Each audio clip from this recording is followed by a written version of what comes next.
Ieri mattina all'uscita da scuola abbiamo trovato l'intero parcheggio allagato e gli studenti per uscire da scuola hanno dovuto arrampicarsi su questi cancelli per non bagnarsi, infangarsi, e questo è stato, diciamo, il culmine di una serie di richieste che da anni che vengono fatte.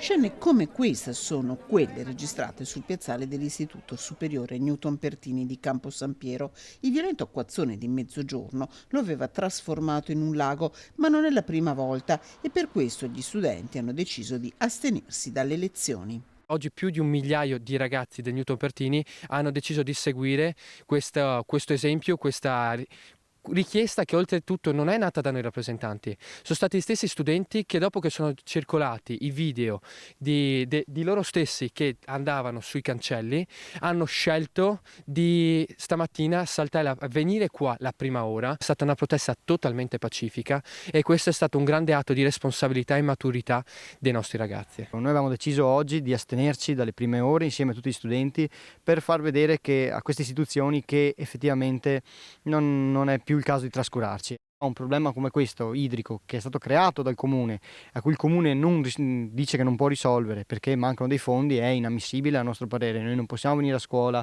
e trovarci scene degne delle più grandi commedie di gente che per attraversare un parcheggio si arrampica sulle staccionate, sulle gradinate. Ecco, è impossibile. Un problema ben conosciuto, ammette la sindaca di Campo San Piero, Katia Maccarrone, che precisa. Il parcheggio era in ordine fino a tarda mattinata.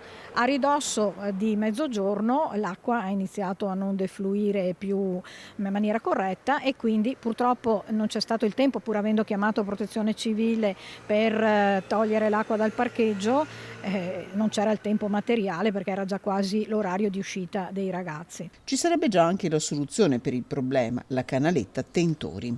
Noi abbiamo un progetto pronto, però è un progetto molto costoso.